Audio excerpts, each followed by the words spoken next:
এই কে তুমি? আমি কে সেটা না হয় পরে বলছি, আগে নিজের কাপড় চোপড় ঠিক করেন। এভাবে উলঙ্গ হয়ে নাচানাচি করতে লজ্জা করে না আপনার? অসভ্য মেয়ে একটা। এই যে মিস্টার, ঠিক করে কথা বলো।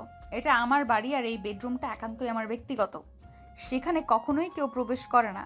তাই আমার রুমে কি করব না করব সেটা একান্তই আমার ব্যক্তিগত ব্যাপার। ও আচ্ছা, তাই বুঝি। তাই বলে আপনি সবসময় এইভাবে রুমের দরজা খুলে রেখে কাপড় চোপড় খুলে নাচানাচি করেন, তাই না?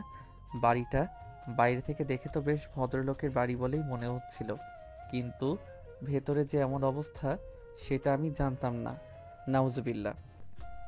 নীলের এহেন কথাবার্তা শুনে নেহা রেগে গেল আর তার আম্মুকে ডাকতে শুরু করলো। তার আম্মু রান্নাঘরে রান্না করছিল। মেয়ের এমন চেঁচামেচি শুনে সেখানে দৌড়ে এলেন আর জিজ্ঞাসা করলেন, কি হয়েছে নেহা? এভাবে চেঁচামেচি করছিস কেন? তুই তো জানিস আমি রান্নাঘরে রান্না করছিলাম, সবার জন্য ব্রেকফাস্ট বানাচ্ছি। এমন সময় তুই এভাবে চেঁচাচ্ছিস কেন? আমার মনে খুব আনন্দ লেগেছে তাই আমি চেঁচাচ্ছি। কেন, তোমার কোনো সমস্যা? তোর মনে আনন্দ লেগেছে তাই বলে তোকে এভাবে চেঁচামেচি করতে হবে? তুই তো জানিস আমি সকাল থেকে রান্নাঘরে আছি, আর আমাদের বাড়িতে কারোরই কাজের লোকের হাতে রান্না খেতে ইচ্ছে করে না, তাই সব কিছু আমাকে নিজের হাতে করতে হয়। তোমার এসব প্যাচাল শুনতে আমার একদমই ভালো লাগছে না। তুমি আগে আমাকে এইটা বলো, এই হনুমানটা এখানে কোথা থেকে এসে জুটেছে? আর সরাসরি আমার রুমে কেন? তুমি তো জানো আমার রুমে আমি আমার মতো করে থাকি, আমি ড্রেস চেঞ্জ করছিলাম, এমন সময় এই হনুমানটা চলে এসেছে। নেহার মুখ থেকে এই কথা শুনে নেহার আম্মু নীলের দিকে ফিরে তাকালো আর তিনি নীলকে দেখে একদম অবাকের চূড়ান্ত সীমানায় পৌঁছে গিয়ে বলতে থাকেন, আরে বাবা, এটা আমি কাকে দেখছি? নীল, তুমি কখন এলে? আর তুমি এখানে আসবে সেটা তো তোমার আঙ্কেল বা অন্য কেউ আমাকে বলেনি। আসলে আঙ্কেলের হয়তো আপনাকে বলতে মনে ছিল না। আমি তো আঙ্কেলের সঙ্গে কথা বলি, তারপরে এসেছি। আসলে আব্বু আমাকে এখানে পাঠিয়েছে। আচ্ছা বাবা, ঠিক আছে, কোনো সমস্যা নেই। তোমার আঙ্কেল এখনও ঘুমাচ্ছে আর আমি সবার জন্য ব্রেকফাস্ট বানাচ্ছি। তুমি এক কাজ করো, এই রুমের পাশেই একটা রুম আছে, ওটা ফাঁকাই আছে, তুমি চাইলে ওই রুমে থাকতে পারো। আর তুমি তো মনে হয় সারা রাত জার্নি করে এসেছো, ব্রেকফাস্ট করা হয়নি। ফ্রেশ হয়ে ব্রেকফাস্ট টেবিলে এসো, সবার সঙ্গে একসঙ্গে খাবে। আচ্ছা আন্টি, ঠিক আছে, কোনো সমস্যা নেই, আমি ফ্রেশ হয়ে আসছি। অতঃপর নীল সেখান থেকে চলে গেল আর নেহার রাগে গজগজ করতে করতে তার আম্মুকে বলতে লাগলো, কি ব্যাপার আম্মু, এই ছেলেটা কে? আর চেনা নেই জানা নেই তাকে তুমি আমাদের বাড়িতে থাকতে দিয়েছো। আর তারপর সবচেয়ে বড় কথা হলো, তুমি এই ছেলেটাকে আমার রুমের পাশের রুম কেন থাকতে বলেছো? এ হলো নীল, তোর বাবার বন্ধুর ছেলে। ওরা গ্রামে থাকে। তোর বাবার এখানে চাকরি হওয়ার পর আমরা এখানে চলে এসেছিলাম। তারপর গ্রামে খুব একটা যাওয়া হতো না, কিন্তু ওর বাবার সঙ্গে আমাদের প্রায় ফোনে কথাবার্তা হয়। যাই হোক, এখন তোকে সব কিছু বলতে পারবো না। আমি চুলায় রান্না বসিয়ে এসেছি। এই বলতে বলতে নেহার আম্মু নেহার রুম থেকে বের হয়ে রান্নাঘরে চলে গেল। এদিকে নেহা ড্রেস চেঞ্জ করে ভার্সিটি যাওয়ার জন্য তৈরি হয়ে নিল। তারপর সবাই মিলে একসঙ্গে ব্রেকফাস্ট টেবিলে চলে আসে। নীল যখন ব্রেকফাস্ট টেবিলে আসে তখনই নীলকে দেখে নেহার ছোট বোন রিমি বলতে থাকে, আরে নীল ভাইয়া, তুমি কখন আসলে? আব্বুর কাছে তো শুনেছিলাম তুমি আসবে, কিন্তু এত তাড়াতাড়ি চলে আসবে এটা তো আব্বু আমাকে বলেনি। না মানে আসলে তোমাকে দেখতে খুব মন চাইছিল, তাই তাড়াতাড়ি চলে এলাম। বলো, ভালো করিনি? একদম ভালো করেছো। তুমি যখন এসেছো ভালোই হয়েছে। আগামী সপ্তাহ থেকে আমার স্কুল বন্ধ, অনেক দিনের ছুটি আছে আমার। আমিও ভাবছিলাম তোমাকে ফোন করে আমাদের এখানে আসতে বলবো। যাই হোক, এখন আমাকে তাড়াতাড়ি বাসা থেকে বের হতে হবে। আজ একটা ইম্পর্টেন্ট ক্লাস আছে। তুমি ব্রেকফাস্ট করে রেস্ট নিয়ে বিকাল এসে তোমার সাথে কথা বলবো। এই কথা বলতে বলতে রিমি নাস্তা শেষ করে নাস্তার টেবিল থেকে উঠে চলে গেল। এদিকে নীল নাস্তা শেষ করে নেহার আম্মুকে বলে, আন্টি, আঙ্কেল তো এখনো ব্রেকফাস্ট টেবিলে আসলো না। আমার তো আঙ্কেলের সঙ্গে জরুরি কথা বলার ছিল। আসলে আজ তোমার আঙ্কেলের শরীরটা ভালো নেই, তাই হয়তো ঘুম থেকে উঠতে একটু লেট হয়েছে। তাছাড়া প্রেশারটাও ইদানিং বেড়ে চলেছে, তাই আমি আর তোমার আঙ্কেলকে ঘুম থেকে জাগানোর চেষ্টা করিনি। যাই হোক, তুমি কোনো টেনশন করো না, তোমার আঙ্কেল হয়তো এক্ষুনি ঘুম থেকে উঠে যাবে। ওকে আন্টি, ঠিক আছে, কোনো সমস্যা নেই। আঙ্কেল ঘুম থেকে উঠলে আপনি একটু কষ্ট করে আঙ্কেলকে বলে দেবেন আমি চলে এসেছি। নেহার আম্মু তখন মাথা নাড়িয়ে সম্মতি জানায়। আর এক এক করে সবাই নাস্তা শেষ করে নিজেদের রুমে চলে যায়। এদিকে নেহা ভার্সিটি যাওয়ার জন্য তৈরি হচ্ছিল। এমন সময় হঠাৎ নীল নেহার রুমে সামনে চলে আসে। আরে এই যে ম্যাডাম, আপনি ভার্সিটিতে ক্লাস করতে যাচ্ছেন নাকি বয়ফ্রেন্ডের সঙ্গে ডেটিং করতে যাচ্ছেন সেটা তো আপনাকে দেখে কনফার্ম হওয়া যাচ্ছে না। এই অসভ্য ইতর লম্পট চরিত্রহীন ছেলে একটা, আমার বিষয়ে আপনার এত চিন্তা করতে কে বলেছে? আমার বয়ফ্রেন্ডের সঙ্গে দেখা করতে যাব নাকি পার্কে ঘুরতে যাব সেটা একান্তই আমার ব্যক্তিগত ব্যাপার। আমি চাই না আপনি এই বিষয়ে নাক গলান, কারণ আমার ফ্যামিলির কেউ কখনোই আমার উপর কোনো বিষয়ে বাধা আরোপ করে না। আরে আপনি তো যা ইচ্ছা তাই, আপনি কার সঙ্গে কিভাবে কথা বলতে হয় সেটাও জানেন না। তা অপরিচিত মানুষ যার সঙ্গে আগে কোনো দিন দেখা হয়েছে কিনা সেটাও হয়তো সঠিক বলতে পারবেন না। আর তার সঙ্গে আপনি এরকম আচরণ করছেন, এই আচরণ করতে আপনার রুচিতে বাধে না? আসছে আমার ভদ্রলোক আমাকে ভদ্রতা শেখাতে। শুনেন, আমি না যার তার কাছ থেকে কোনো কথা শুনতে অভ্যস্ত নই, তাই দয়া করে আমাকে জ্ঞান দিতে আসবেন না। এখন মানে এখান থেকে কেটে পড়ুন। আমার ভার্সিটির টাইম হয়ে গেছে। আপনার সঙ্গে অযথাই প্যাচাল পাড়তে গেলে আমার ভার্সিটিতে লেট হয়ে যাবে। ও তাই নাকি? আচ্ছা ম্যাডাম, ঠিক আছে, কোনো সমস্যা নেই। আপনি এখন ভার্সিটিতে যান, বিকালে আপনার সঙ্গে আমার একটা কথা আছে। কোন ফালতু মার্কা ছেলেপেলের কথা শোনার সময় আমার নেই। আর হ্যাঁ মিস্টার, আপনি যদি এই বাড়িতে কয়েকদিন থাকেন তাহলে ভদ্রভাবে থাকতে হবে, কারণ এটা ভদ্রলোকের বাড়ি, আর কোনো অসভ্য অভদ্রলোকের জায়গা এই বাড়িতে হয় না। এই কথাগুলো বলতে বলতে নেহার রুম থেকে বের হয়ে ভার্সিটিতে চলে যেতে চাইছিল।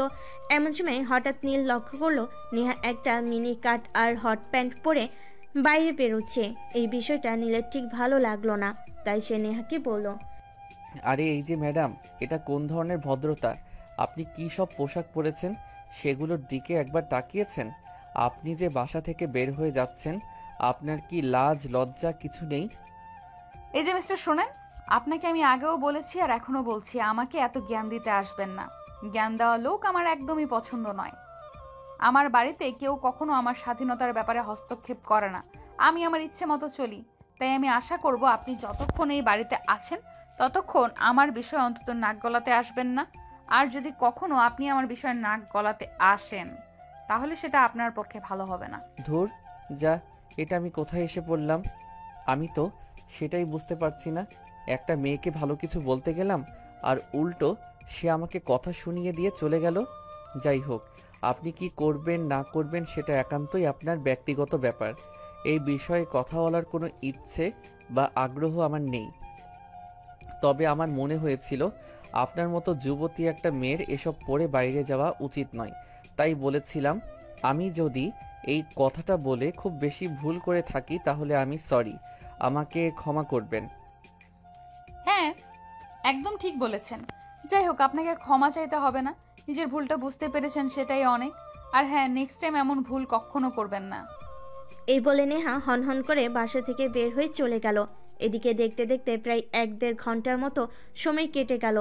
তখনই হঠাৎ নেহার আম্মু নীলের রুমে আসলো আর বলতে লাগলো, তা বাবা, তোমার বাবা মা কেমন আছে সেটা তো বললে না। আসলে সকাল থেকে কাজের অনেক চাপে আছি, তাই তোমার সঙ্গে সেভাবে কথা বলার সময়টুকু হয়ে ওঠেনি। কোনো ব্যাপার নয়, বাবা মা আছে, এই তো মোটামুটি ভালোই। আসলে আন্টি, আমি পড়াশোনা শেষ করেছি।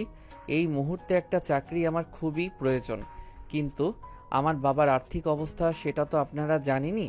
কোথাও চাকরির জন্য গেলেই প্রথমেই সবাই বড় অঙ্কের একটা ঘুষ চায়, কিন্তু সেটা দেওয়া আমার কিংবা আমার বাবার পক্ষে সম্ভব হয়ে ওঠে না, তাই আর চাকরিটা হচ্ছে না।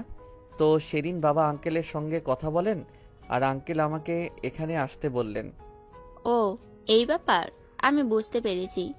যাই হোক, কোনো সমস্যা নেই। তুমি যখন আমাকে বলেছো, আমি নিজেও তোমার আঙ্কেলের সঙ্গে এই ব্যাপারে কথা বলবো এবং যতটুকু সম্ভব তোমাকে সহযোগিতা করার চেষ্টা করব। যাই হোক, তুমি কোনো টেনশন নিও না। তোমার আঙ্কেল যখন আছে তখন কোনো একটা ব্যবস্থা হয়ে যাবে। Okay aunty, thank you so much. আচ্ছা আন্টি, আপনাকে একটা কথা বলার ছিল। আপনার ছোট মেয়েটা তো অনেক ভালো, ভদ্র আর মিশুক প্রকৃতির, কিন্তু আপনার বড় মেয়েটা এমন কেন? কেমন যেন হিংসুটে টাইপের। আসলে বাবা, নেহা ছোটবেলা থেকে এরকম কারোর সঙ্গে খুব একটা মিশতে চায় না, আর একটু হিংসুটে টাইপের। যাই হোক, ওর ব্যবহারে তুমি কষ্ট পেয়ে থাকলে তার জন্য আমি তোমার কাছে ক্ষমা চেয়ে নিচ্ছি। নেহার মায়ের এহেন কথা শুনে নীল অনেকটা অপ্রস্তুত অবস্থায় পড়ে গেল। আন্টি তার কাছে ক্ষমা চাইছে, বিষয়টা ঠিক মানা যায় না। তাই সে বসা থেকে উঠে দাঁড়িয়ে আন্টির হাত দুটো ধরে বলতে থাকে, আরে আন্টি, এসব আপনি কি করছেন? আপনি কেন আমার কাছে ক্ষমা চাইছেন? আপনি আমার মায়ের মতো, আর নেহা আমার চাইতে বয়সে ছোট। তার এই ব্যবহারে আমি কিছু মনে করিনি, জাস্ট আপনাকে বললাম।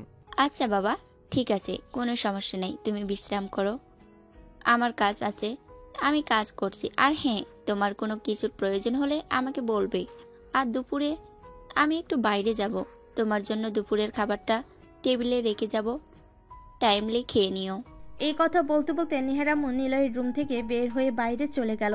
এদিকে নীল রুমে বসে বসে একা বোরিং ফিল করছিল। তাই সে মোবাইলটা হাতে নিয়ে ফেসবুকের নিউজ ফিডে ঘোরাঘুরি করতে থাকে। এভাবে সময় কখন যেন কেটে গেল সে টেরই পেল না। এদিকে বিকেল হয়ে এলো। রিমি স্কুল থেকে চলে এসেছে।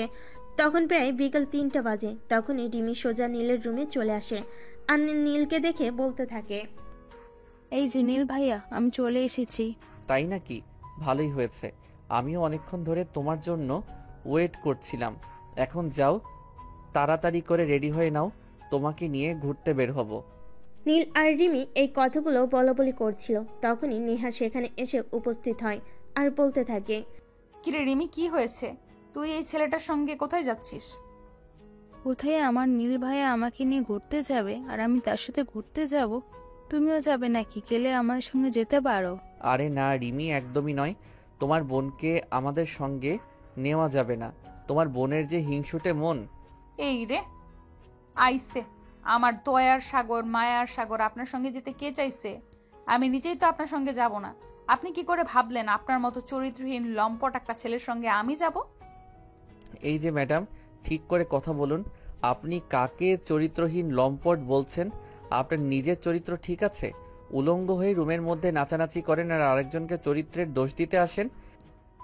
এই ছেলে, ভদ্রভাবে কথা বলছি। তোকে আমি তখনও বলেছি আর এখনো বলছি, আমার রুমের মধ্যে কি করব না করব সেটা আমার ব্যক্তিগত ব্যাপার। আমি তার কৈফিয়ত তোকে দেব না। আশা করি বুঝতে পেরেছিস। এত বুঝে আমার কাজ নেই। এই রিমি, তুমি যাবে আমার সঙ্গে নাকি আমি বের হয়ে যাব? তোর মতো চরিত্রহীন লম্পট একটা ছেলের সঙ্গে আমার বোন কোথাও যাবে না। তোর যেখানে যাওয়ার ইচ্ছা তুই যা। আমার সহজ সরল বোনটাকে ভুলিয়ে ভালিয়ে নিয়ে গিয়ে আকাম কুকাম করবি, সেসব আমি থাকতে হতে দেব না। আবু, তুই কিন্তু এখন একদম বেশি বাড়াবাড়ি করছিস। তুই কাকে চরিত্রহীন লম্পট বলছিস? নীল ভাইয়াকে? তুই তো তার সম্পর্কে কোনো কিছু জানিসই না, তাহলে তার সম্পর্কে এরকম কথা বলছিস কি করে? বলা নেই কওয়া নেই, হুঠাৎ একটা মেয়ের রুমে যে ঢুকে পড়তে পারে তাকে এর চাইতে বেশি ভালো বলা আমার পক্ষে সম্ভব নয়। তোর ইচ্ছে থাকলে তুই করতে পারিস। আমি তো সেটাই করছি, তাহলে তুই আমাকে বাধা দিচ্ছিস কেন? আমি তো নীল ভাইয়ের সঙ্গে ঘুরতে চাইছি। এখানে তোর সমস্যাটা কোথায় হচ্ছে আমি সেটাই বুঝতে পারছি না। এই বলে রিমি সেখান থেকে চলে গেল নিজের রুমে। আর তারপর রেডি হয়ে নিচে চলে আসে। আর নীল তো অনেকক্ষণ আগে থেকে সেখানে বসে অপেক্ষা করছিল রিমি আর নীল দুজনে বাসা থেকে বের হতে যাবে। এমন সময় পেছন থেকে নেহা বলতে থাকে, এ দাঁড়া, আমিও তোদের সঙ্গে যাব। অপরিচিত অচেনা একটা ছেলের সঙ্গে আমি আমার বোনকে একা একা কোথাও যেতে দেব না। তাই নাকি? আপনার নিজেরই আমার সঙ্গে ঘুরতে যেতে ইচ্ছা করছে, সেটা সরাসরি বলেন। এত পেঁচানোর কি আছে? আমার মতো স্মার্ট, হ্যান্ডসাম, গুড লুকিং দেখতে একটা ছেলের সঙ্গে ঘুরতে যাওয়া তো ভাগ্যের ব্যাপার। আইসে আমার হ্যান্ডসাম গুড লুকিং রে। তুই তোর নিজের চেহারা কোনোদিন আয়নায় দেখেছিস? যদি নিজের চেহারা কোনোদিন আয়নায় দেখতি তাহলে এই ভুল ধারণাটা ভেঙে যেত। নেহার এন কথা শুনে নীল তো প্রচন্ড পরিমাণ খেপে গেল আর বলতে লাগলো, রিমি, তোমার বোনকে বলে দাও ভদ্রভাবে কথা বলতে। আমার যদি মেজাজ খারাপ হয় তাহলে কিন্তু ওর কপালে খারাপ আছে বলে দিও। নিজের চরিত্রে ঠিক নেই। নিজেকে কি প্রিন্সেস ডায়না ভেবেছে নাকি? নিজের কদাকার চেহারা রেখে অন্যকে আয়নায় চেহারা দেখতে বলে? আমার চেহারা কেমন সেটা আমি নিজে খুব ভালো করেই জানি। আমার চেহারা যদি ভালো নাই হতো তাহলে ভার্সিটির 90% ছেলে আমার পেছনে ঘুরঘুর করতো না। আমার মনে হয় না জীবনে কোনো মেয়ের সামনে বার্তা পেয়েছিস বলে, তাও আবার এত বড় বড় লেকচার দিস। মিশন যে ছেলেগুলো তোর পেছনে ঘর ঘর করে, ওদের নিজেদের কোনো কাজকর্ম নেই, তাই তোর পেছনে টাইম ওয়েস্ট করে যদি তাদের কোনো কাজকর্ম থাকতো তাহলে তোর মতো একটা ফালতু মেয়ের জন্য টাইম ওয়েস্ট করতো না। রিমি, তুমি কি আমার সঙ্গে যাবে?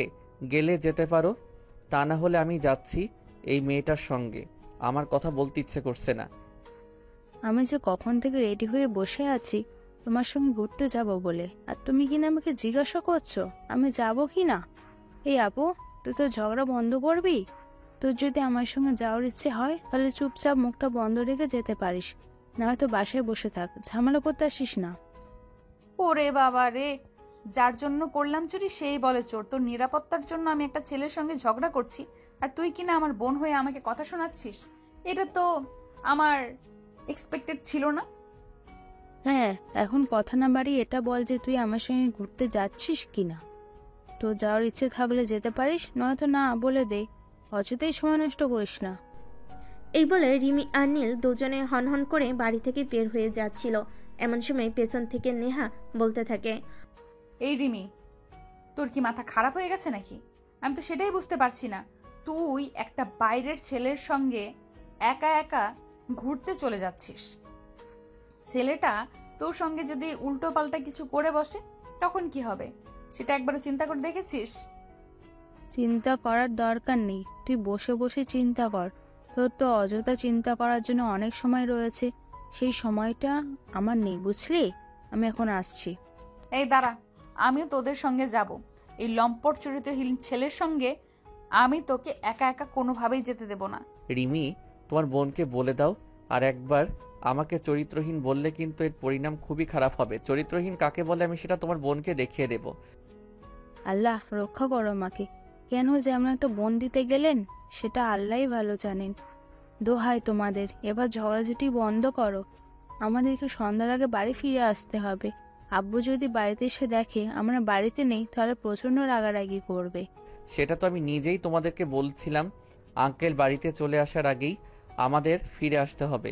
তাছাড়া আঙ্কেলের সঙ্গে আমার ইমার্জেন্সি কথা আছে বলতে হবে। অতঃপর আর কোনো কথা না বলেই সবাই বাসা থেকে বের হলো। নীল গাড়ির ড্রাইভিং সিটে বসতে চাইছিল। এমন সময় পেছন থেকে নেহা বলতে থাকে, এই, আমি কার ড্রাইভ করব? অপরিচিত কাউকে আমি আমার গাড়ি ড্রাইভ করতে দেব না।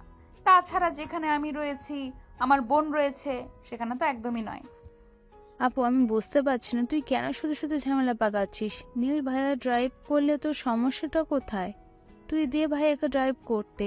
নীল ভাইয়া, তুমি ড্রাইভিং সিটে বসো আর গাড়ি ড্রাইভ করো, কোনো সমস্যা হলে আমি সেটা বুঝবো।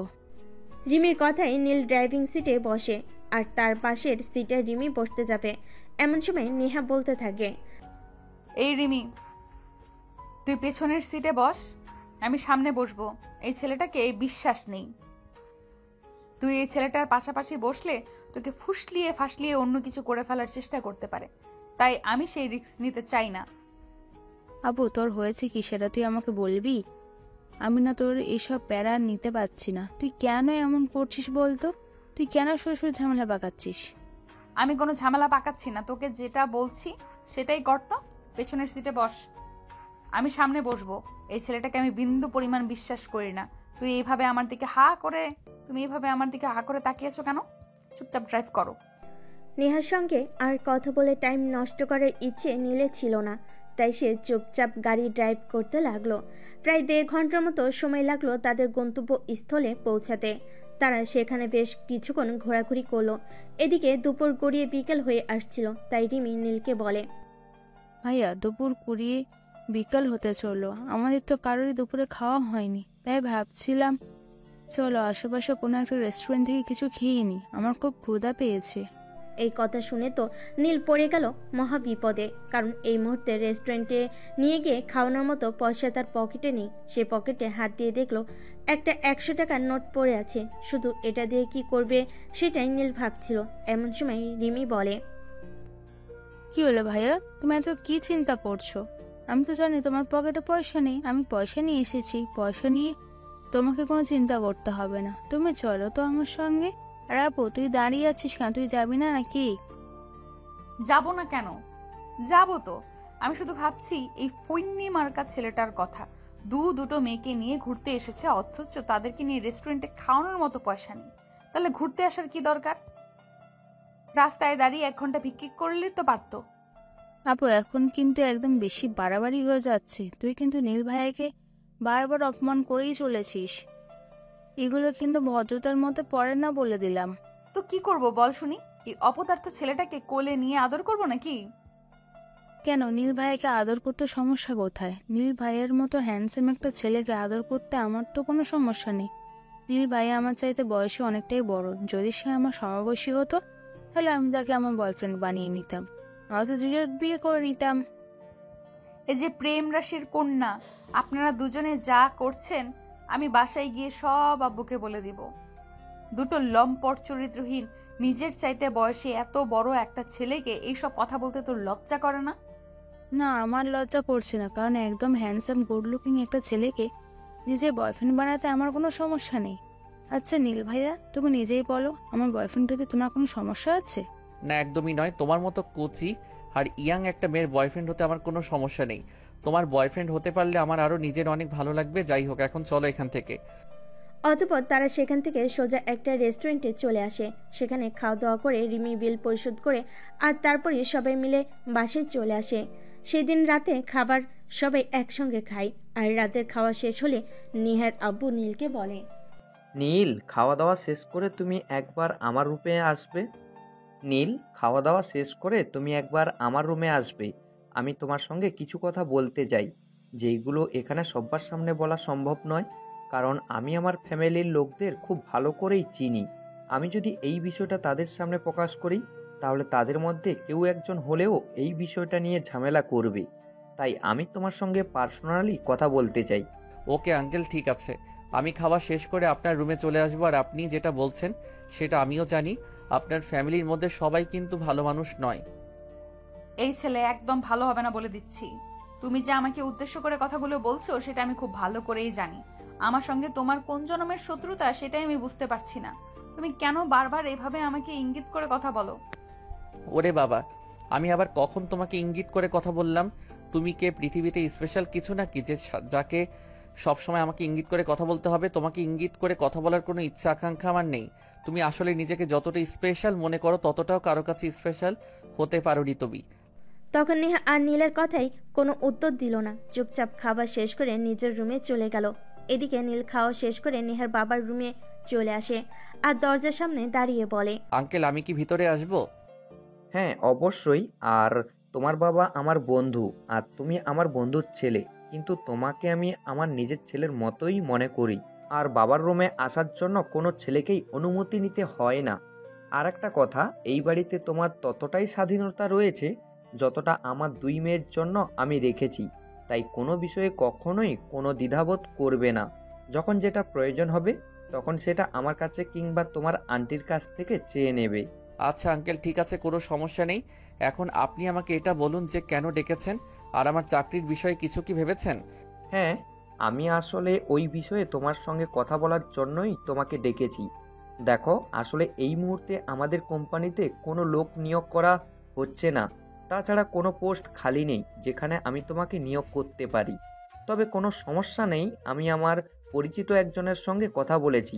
ওদের কোম্পানিতে ম্যানেজমেন্ট ডিপার্টমেন্টের একজন লোক নিয়োগ করা হচ্ছে। তাই আমি তোমার ব্যাপারে ওদের সঙ্গে কথা বলেছি। আর আগামীকাল সকালে তুমি রেডি থাকবে, আমাদের ড্রাইভার তোমাকে ওখানে নিয়ে যাবে। ওকে আঙ্কেল, ঠিক আছে, কোনো সমস্যা নেই। আমার আসলে একটা চাকরি প্রয়োজন, সেটা যেখানেই হোক আর যে চাকরি হোক না কেন। যাই হোক, তাহলে আঙ্কেল আপনি রেস্ট করুন, আমি আসি। আচ্ছা বাবা, ঠিক আছে, কোনো সমস্যা নেই। তুমি সকালবেলা রেডি থেকো, ড্রাইভার তোমাকে ওখানে পৌঁছে দিবে। আর হ্যাঁ, তোমার ব্যাপারে আমি সব কথা বলে রেখেছি, শুধু কাগজপত্রগুলো ঠিকঠাক নিও। পরদিন সকালবেলা ঘুম থেকে উঠে নীল নতুন কাপড় পরে রেডি হয়ে নেয়। তারপর নাস্তা শেষ করে বাসা থেকে বের হতে যাবে।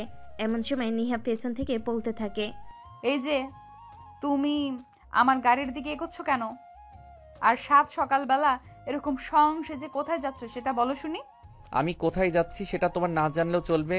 আমার ব্যাপারে তোমার এত ইন্টারেস্ট কেন সেটা বলবে? তোমার ব্যাপারে জানার কোনো ইন্টারেস্ট আমার নেই। আমি শুধু তোমাকে এইটুকুই বলছি যে তুমি আমার গাড়ির দিকে কেন যাচ্ছ। আমি তো এখন ভার্সিটিতে যাব, ড্রাইভার আমাকে ভার্সিটি পর্যন্ত পৌঁছে দেবে। ম্যাডাম, স্যার বলেছেন ওনাকে এক জায়গায় নিয়ে যেতে। আমি তো আজ আপনাকে নিয়ে যেতে পারবো না। আপনাকে অটোতে করে আজ ভার্সিটিতে যেতে হবে। হোয়াট? আপনার কি মাথা খারাপ হয়ে গেছে? আমি অটোতে করে ভার্সিটিতে যাব? ইম্পসিবল। অটোতে করে ভার্সিটিতে গেলে আমার কি মান সম্মান থাকবে? যাদের মান সম্মান কচু পাতার পানির মতো, তাদের মান সম্মান কোনো জায়গাতেই থাকে না। আর একটি শুভ কাজে যাচ্ছি, কাল নাগিনীর সঙ্গে কথা বলে সময়টা নষ্ট করতে চাই না। ড্রাইভার আঙ্কেল, আপনি চলুন তো। এই 1 মিনিট ওয়েট। কি বললে তুমি? আমাকে কালনাগিন বললে? এত বড় দুঃসাহস তোমাকে কে দিয়েছে? আমি তোমার সাহস দেখে অবাক না হয়ে পারছি না। এই বাড়িতে যেখানে সবাই আমাকে যথেষ্ট প্রায়োরিটি দেয়, আর সেখানে তুমি কি না আমাকে এমন কথা বলছো? এই শোনো, তোমার না কানের সমস্যা আছে।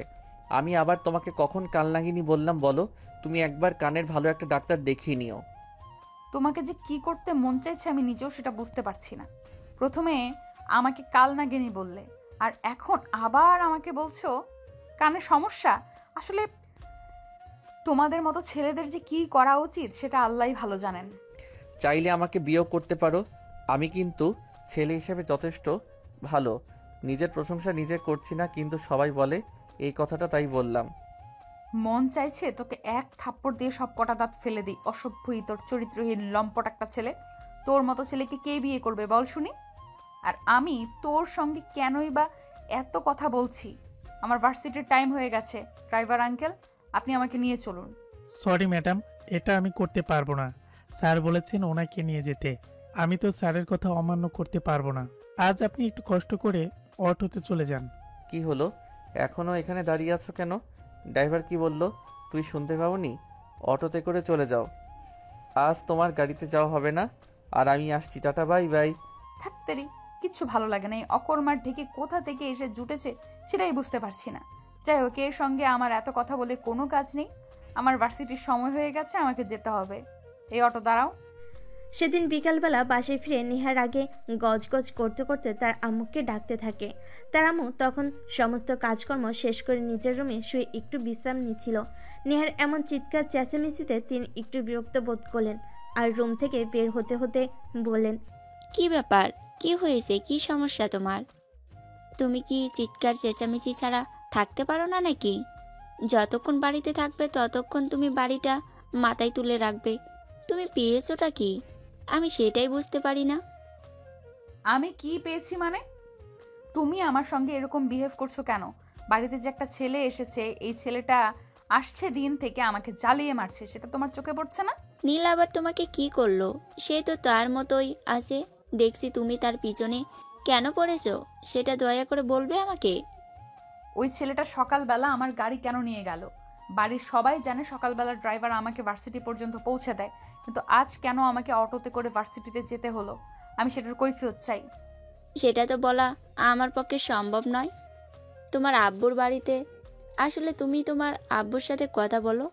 আর একটা কথা তোমাকে বলে দিচ্ছি, তুমি যেগুলো শুরু করেছো সেগুলো কিন্তু তোমার আব্বু একদম সহ্য করবেন না।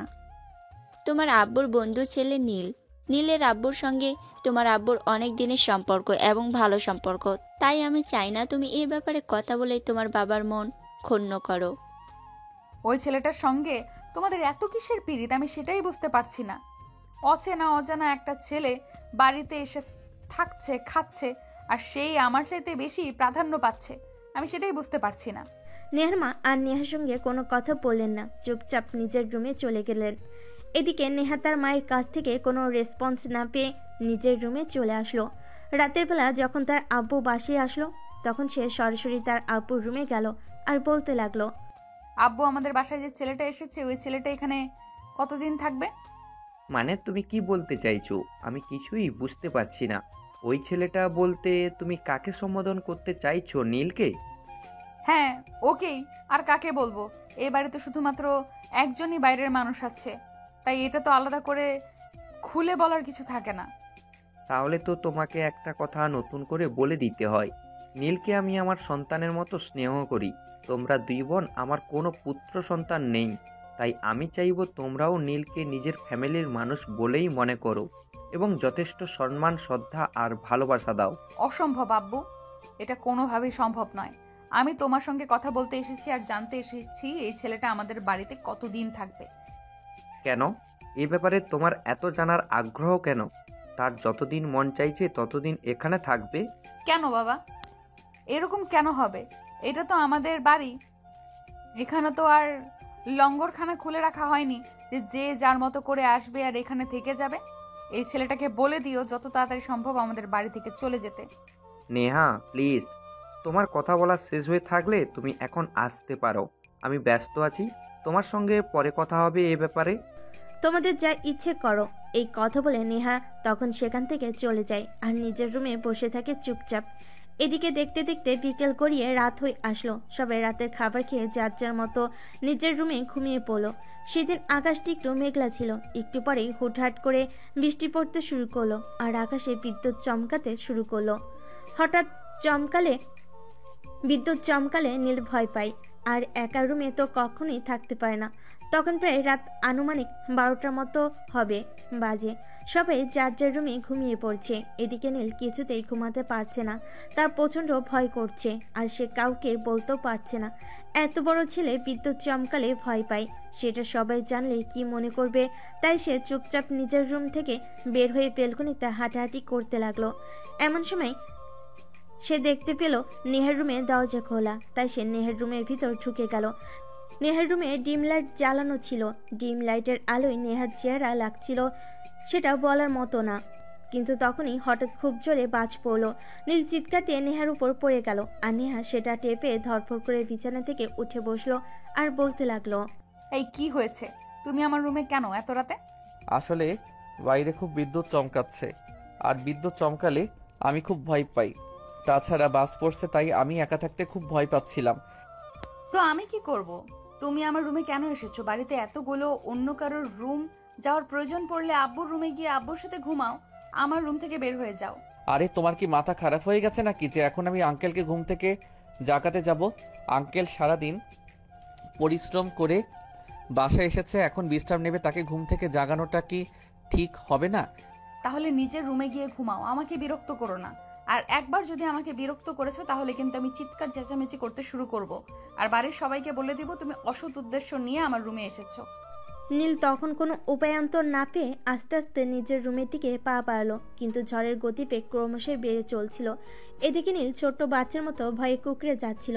তাই সে কোনো উপায়ান্তর না পেয়ে আবার নেহার রুমে চলে যায় আর নেহা তখন অঘরে ঘুমোচ্ছিল। নীল তখন নেহাকে ঘুম থেকে না জেগে চুপি চুপি নেহার বিছানায় চলে যায় আর কম্বলের নিচে ঢুকে পড়ে। নীল একজন পরিপূর্ণ যুবক আর নেহা একজন পরিপূর্ণ যুবতীর। এই প্রথমবার নীল কোনো মেয়ের এতটা কাছাকাছি। চুম্বককে যেমন লোহাকে আকর্ষণ করে, তেমনি নেহা নীলকে আকর্ষণ করছিল। তাছাড়া নেহা দেখতে যথেষ্ট সুন্দরী, রূপবতী এবং গুণবতী একটা মেয়ে। তাকে দেখলে যে কোনো ছেলে প্রেমে পড়বে, এরকমটাই তার চেহারা। আর নীলও খুব সুদর্শন একটা ছেলে। তাছাড়া রাতও ছিল মাঝামাঝি। সব মিলে একটা প্রেমময় পরিবেশ আর পরিস্থিতি ছিল। নীল নেহার এতটা কাছাকাছি থেকে কোনোভাবেই নেহাকে দূরে সরিয়ে রাখতে পারছিল না, তাই সে নেহাকে নিজের সঙ্গে জড়িয়ে নেয়। কিন্তু নেহা এই ব্যাপারে কিছুই বুঝতে পারল না, কারণ সে গভীর ঘুমে মগ্ন ছিল। এদিকে নীল কি করছিল সেটা সে নিজেও বুঝতে পারছিল না, কারণ সে একদম নেশায় তলিয়ে যাচ্ছিল। আর নেশা হবে বাই না কেন? চুম্বক যদি লোহার কাছে থাকে তাহলে তো লোহাকে তার কাছে টানবেই। নীল আস্তে আস্তে নেহার শরীরে তার হাত রাখে। নেহার শরীরে হাত দিতে এসে একটা অন্যরকম অনুভব করে। নেহার শরীরটা অনেকটাই উষ্ণ ছিল। আর এদিকে নীল অনেকক্ষণ সময় রুমের বাইরে থাকায় তার শরীরের অনেকটা ঠান্ডা ছিল। তাই সে নেহাকে নিজের একটু একটু করে কাছে টানতে থাকে। এমনই করতে করতে সে যেই না নেহার বুক পর্যন্ত হাতটা নিয়ে যাবে, তখনই নেহার ঘুম ভেঙে যায় আর নেহা লাফ মেরে বিছানা থেকে উঠে বসে। নীলকে সে তার পাশে দেখতে পেয়ে শার্টের কলার ধরে টেনে দাঁড় করায় আর তার গালে ঠাস ঠাস করে দুটো চর বসিয়ে দিয়ে বলতে থাকে, ওই চরিত্রহীন লম্পট ইতর বদমাইশ ছেলে, তোকে আমি কতবার বলেছি তুই আমার রুমে আসবি না, আমার ধারে কাছে আসবি না, কিন্তু তারপরও তুই কেন আমার রুমে এসেছিস? আর এখন যদি সময় মতো আমার ঘুম না ভাঙতো তাহলে তুই আমার সঙ্গে কি না কি করতি। তার তো কোনো গ্যারান্টি নেই। দাঁড়া, আজ সকালেই আমি বাবার সঙ্গে সব কিছু বলবো আর তোকে এই বাইরের থেকে তাড়ানোর ব্যবস্থা করব। I am sorry, I am so sorry. আমি আসলে বুঝতে পারিনি। বললাম তো আমি ঝড় আসলে প্রচণ্ড ভয় পাই, তাই আমি এখানে চলে এসেছিলাম। তারপর যেটা হয়েছে সেটা অ্যাক্সিডেন্ট মাত্র। যা হয়েছে সব ভুলে যাও। সেটা তোমার জন্য ভালো হবে আর আমার জন্য ভালো হবে। একটা কথা মনে রেখো, এই বিষয়টা প্রকাশ করলে কিন্তু মান সম্মান তোমার বেশি যাবে। মানে তুই আমাকে ভয় দেখাতে চাইছিস, তাই তো? কিন্তু সেটা করে কোনো লাভ হবে না, কারণ আমি তোর এইসব কথাই একটুও ভয় পাই না। আমি সবাইকে বলে দেব আর তোর মুখোশটাও সবার সামনে খুলে দেব। তখন বুঝতে পারবি আমি নেহা কি জিনিস। ওকে, তুমি যদি আমার কথা না শোনো তাহলে তোমার যা ইচ্ছা তুমি তাই করতে পারো, আমার কোনো প্রবলেম নেই। এখন আমি আসছি। আর একটা কথা, তোমার শরীরে কিন্তু চুম্বক আছে বলা চলে। আমি যখন তোমার কাছে গেলাম তখন মনে হচ্ছিল তুমি চুম্বক আর আমি লোহা। তুমি আমাকে তোমার কাছে আকর্ষণ করে টানছো আর আমি তোমার কাছে যাচ্ছি। এসব ফালতু মার্কা কথাবার্তা আমার আব্বুর সামনে বলিস, তাহলে আমার আব্বু তোকে বুঝিয়ে দেবে কত ধানে কত চাল। ওকে মাই ডিয়ার, ঠিক আছে, সেটা সময় হলে দেখা যাবে। এখন আমি আসছি, ঘুমিয়ে পড়ো। তা না হলে কাল সকালে তুমিও ভার্সিটি যেতে লেট করবে আর আমিও অফিসে। এই বলে নীল নিজের রুমে চলে আসে আর এদিকে ঝড় কমে যাচ্ছিল, তাই সে ঘুমিয়ে পড়ে। পরের দিন সকালবেলা ঘুম থেকে উঠে নেহা তার বাবার সঙ্গে সব কিছু বলে, কিন্তু তার বাবা সেসব কথা বিশ্বাস করে না। তাই তিনি অপেক্ষা করতে থাকে নীল কখন ব্রেকফাস্ট টেবিলে আসবে। আর কিছুক্ষণ পর নীল ব্রেকফাস্ট টেবিলে চলে আসে। তাই নেহার আপু নীলকে বলে, দেখো বাবা, তোমাকে আমি আমার সন্তানের মতোই ভালোবাসি, তাই কথাটা জিজ্ঞাসা করতে আমি খুবই লজ্জাবোধ করছি, কিন্তু না বলে উপায় পাচ্ছি না। নেহা, এসব কি বলছি? তুমি নাকি গতকাল রাতে তার রুমে গিয়েছিলে? আমি তার রুমে? কিন্তু কেন? আমি তার মেয়ে কেন যেতে যাব? তার রুমে তো আমার কোনো প্রয়োজন নেই। হ্যাঁ, আমিও তো সেটাই বলছি। তোমার কোনো কিছুর প্রয়োজন থাকলে তুমি আমাকে কিংবা তোমার আন্টিকে বলবে, কিন্তু তুমি নেহার কাছে কেন যাবে? কিন্তু দেখো না, সে তখন থেকে বলেই যাচ্ছে তুমি নাকি কাল রাতে তার রুমে গিয়েছিলে। আঙ্কেল, একটা কথা বলি, আপনি প্লিজ কিছু মনে করবেন না। আসলে আমি আপনাদের বাড়িতে থাকছি, বিষয়টা আপনার মেয়ের ভালো লাগছে না। আপনার মেয়ে চাইছে আমি এই বাড়ি থেকে চলে যাই, তাই আমি যেদিন থেকে আপনাদের বাড়িতে এসেছি সেদিন থেকে আপনার মেয়ে আমার পিছনে পড়ে আছে। এই ছেলে, একদম মিথ্যা কথা বলবে না। নিজের মুখোশটা সবার সামনে খুলছো না কেন? কাল রাতে তুমি আমার রুমে গিয়েছিলে আর আমার বিছানা পর্যন্ত, সেগুলো তুমি বলছো না কেন? আরে আজব তো, তুমি আমাকে এভাবে কেন মিথ্যা দোষারোপ করছো? আমি এই বাড়িতে থাকতে গেলে তোমার যদি কোনো সমস্যা হয়ে থাকে তাহলে তুমি সেটা আঙ্কেলকে সরাসরি বলো। আমাকে এই বাড়ি থেকে তাড়িয়ে দিতে, তাহলে আমি আর তোমাদের বাড়িতে থাকবো না। কিন্তু প্লিজ দয়া করে এভাবে আমার মান সম্মান নিয়ে খেলো না। তোমরা বড়লোক, তোমাদের মান সম্মান আছে, আমরা গরিব, আমাদেরও মান সম্মান আছে। তোমরা তোমাদের মান সম্মান টাকা পয়সা দিয়ে কামাতে পারো, কিন্তু আমাদের তো অত টাকা পয়সা নেই। টাকা পয়সা দিয়ে আমরা মান সম্মান কিনতে পারি না। ছি ছি আপু, তোর মানসিকতা এতটা নিচ, সেটা আমরা কেউ জানতাম না। তুই নীল ভাইয়াকে এভাবে অপমান করতে চাস? তুই চুপ কর। তুই কেন বড়দের মধ্যে কথা বলতে আসছিস? তোকে তো বলেছি আমি এই ছেলের চরিত্রে সমস্যা আছে, কিন্তু তোরা কেউ বিশ্বাস করতে চাইছিস না আমার কথা। আচ্ছা ঠিক আছে, যেদিন তোদের চোখের সামনে সব কিছু ঘটবে সেদিন তোরা দেখিস। হ্যাঁ সেটাই। এখন আর তুই দয়া করে নীল ভাইয়াকে উল্টোপাল্টা কথা শোনাবি না, তাহলে কিন্তু আমি তোর বিরুদ্ধে গিয়ে কথা বলতে বাধ্য হব। তখন নেহা আর কথা বলার জন্য কোনো ইস্যু খুঁজে পেল না, তাই সে চুপচাপ নাস্তা করে সেখান থেকে চলে গেল। কিছুক্ষণ পর নাস্তা শেষ করে নীল নেহার রুমের সামনে দিয়ে যাচ্ছিল।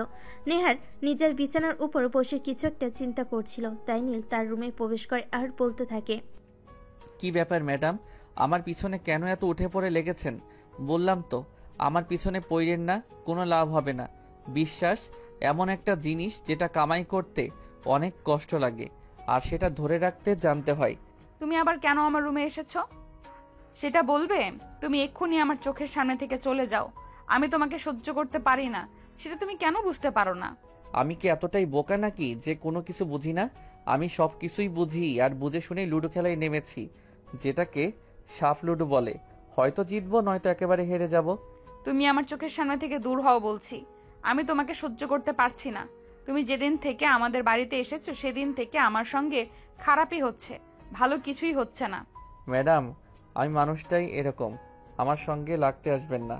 আমার সঙ্গে লাগতে আসলে খারাপই হবে, ভালো কিছুই হবে না। আসছি madam, good bye and best of luck. আর হ্যাঁ, আমার পেছনে আর পইরেন না। নেহা তখন নীলকে কিছু বলতে চাইছিল, কিন্তু নীল তাকে সেই সুযোগ না দিয়ে নিজের রুমে চলে গেল আর রেডি হয়ে অফিসে চলে গেল। এভাবেই চলতে থাকলো দিনকাল। হঠাৎ একদিন শুক্রবার, নীলের অফিস বন্ধ, আর অপরদিকে রিমি আর নেহার স্কুল আর ভার্সিটিও বন্ধ ছিল। তাই নীলের কোনো কাজকর্ম না থাকায় সে বাগানে গিয়ে ফুল গাছগুলোর সঙ্গে একটু সময় কাটাচ্ছিল। এমন সময় দোতলায় বেলকনি থেকে রিমি নীলকে ডাকতে থাকে। এই নীল ভাইয়া, একটা কাজ করে দেবে, খুব দরকারি। তোমার কোনো দরকারি কাজ আর আমি সেটা করে দেব না, এমনটা হতে পারে না। কি বলে ফেলো, কি কাজ, আমি এক্ষুনি করে দিচ্ছি। ভাইয়া আসলে একটা ইনভিটেশন যাওয়ার আছে, তাই বলছিলাম একটা গিফট কিনে দিতে, তাহলে ভালো হতো। হ্যাঁ ঠিক আছে, সেটা না হয় বুঝলাম, কিন্তু কার ইনভাইটেশনে আর কোথায় যাচ্ছ? আমাকে তোমার সাথে নিবে তো? এই না, একদম না। এই তোর বদমাইশ চরিত্রহীন লম্পট ছেলেটাকে কোনোভাবেই আমাদের সঙ্গে নেওয়া যাবে না। এর চরিত্রের ঠিক নেই, কোথায় কখন কি করে বসবে তার কোনো ঠিক ঠিকানা নেই। আরে আপু, তুমি এইভাবে বলছো কেন? তুমি কেন সব সময় নীল ভাইয়ের সঙ্গে এরকম আচরণ করো? নীল ভাইয়া যথেষ্ট ভদ্র আর ভালো একটা ছেলে, এসে কখনোই ফাজলামো করে না। নীল ভাইয়া, আমি তোমাকে আমার সাথে নিয়ে যাব, কোনো সমস্যা নেই। দাঁড়াও 1 মিনিট, আদৌ তোমার সঙ্গে যাবো কিনা সেটা চিন্তা করে নেই। তোমার এই ডাইনি মার্কা শাকচুন্নি বোনটা যদি তোমার সঙ্গে যায় তাহলে আমি যাব না, আর গিফট কিনে এনে দেওয়ার তো প্রশ্নই ওঠে না। ভাইয়া আসলে আমরা একটা বান্ধবীর বার্থডেতে যাচ্ছি, তাই তার জন্য কিছু গিফট নেওয়ার প্রয়োজন। আসলে সকালে মনে ছিল না, তাই না হলে আমার দুজনের মধ্যে থেকে কেউ একজন নিয়ে আসতাম, তাই তোমাকে বলা। ও আচ্ছা, ঠিক আছে, বুঝতে পেরেছি। আমি তোমাদের গিফট এনে দেব, শুধুমাত্র একটা শর্তেই, যদি তোমাদের সঙ্গে আমাকে নিয়ে যাও। রিমি ওকে বলে দে আমাদের গিফটের কোনো প্রয়োজন নেই, আমরা রাস্তা দিয়ে যাওয়ার সময় কিছু একটা কিনে নেব, নয়তো আমাদের ফ্রেন্ডকে অন্য সময় কিছু একটা দিয়ে দেব, কিন্তু এই বদমাইশকে কোনোভাবেই আমাদের সঙ্গে নিয়ে যাব না। কেন, কি সমস্যা? আমি কি ওখানে গিয়ে সবার সামনে তোমাকে জড়িয়ে ধরবো নাকি কিস করব, যাতে তোমার প্রবলেম হবে? এই ফাজিল ছেলেটাকে আমার সামনে থেকে চলে যেতে বল, তা না হলে কানের নিচে কখন যে 2-4টা বসিয়ে দেব তার কিন্তু কোনো ঠিক ঠিকানা নেই, কারণ এ আমার মেজাজ একদম খারাপ করে ফেলছে। কেন, আমি কি এখনো এমন কিছু করেছি নাকি? তোমাকে বিয়ে করব বলেছি নাকি বাসর করব বলছি, যার কারণে তোমার মেসেজ এত খারাপ হয়? শোনো, তুমি না এতটাও ডিমান্ডেড কিছু নও যতটা তুমি নিজেকে মনে করো। নিজেকে এত স্পেশাল কিছু ভাবার কোনো কারণ নেই, বুঝতে পেরেছো? এই বলতে বলতে নীল সেখান থেকে চলে গেল। আর এইদিকে রিমি নেহাকে বলতে থাকে, নেহা এই কথাগুলো না বলে হয়তো নীল তাদের একটা গিফট কিনে এনে দিত, কিন্তু এখন তো পার্টিতে যাওয়ার সময় হয়ে গেছে। রাস্তায় গাড়ি দাঁড় করে গিফট কেনার মতো টাইম হবে না। খালি হাতে কোনো ইনভাইটেশনে যাওয়াটা তো ভালো দেখায় না। তখন নেহা রিমিকে বলে, দেখ, আমি তোর কোনো বন্ধুর ইনভিটেশনে যাচ্ছি না, আমি আমার বন্ধুর ইনভিটেশনে যাচ্ছি, তাই সেখানে মানিকও তো থাকবে কি থাকবে না সেটা আমার উপর ছেড়ে দে। এই বিষয়ে তোকে এত চিন্তা করতে হবে না। আর হ্যাঁ, তোর যদি যাওয়ার ইচ্ছে না থাকে তাহলে তুই আমাকে বলে দে, আমি একাই চলে যাব। আর যদি যেতে চাস তাহলে মুখটা বন্ধ করে চুপচাপ তাড়াতাড়ি রেডি হয়ে আয়। ঠিক আছে, আমার কোনো সমস্যা নেই। বন্ধু তো তোর মান ইজ্জত গেল, তোর যাবে তাতে আমার কি। যাই হোক, তুই ওয়েট কর, আমি এক্ষুনি রেডি হয়ে আসছি। হ্যাঁ সেটাই, বন্ধুটা আমার, তাই চিন্তা করার কিছুই নেই, চুপচাপ রেডি হয়ে চলে আয়। অতঃপর তারা দুজনে রেডি হয়ে চলে গেল বার্থডে পার্টিতে। তার সবাই সেখানে উপভোগ করছিল। তখনই হঠাৎ আরে কি ব্যাপার নীল ভাইয়া, তুমি এখানে কিভাবে আসলে? তোমাদের ফলো করতে করতে চলে আসলাম, এই যে তোমাদের গিফট বক্স। তুই যে কোন লেভেলের নির্লজ্জ বেহায়া আমি সেটা বুঝতে পারছি না। তোকে আমি বলেছিলাম আমার বন্ধুর জন্য গিফট বক্স নিয়ে এখানে চলে আসতে, তোর কি লাজ লজ্জা বলতে জিনিসটা নেই নাকি বল?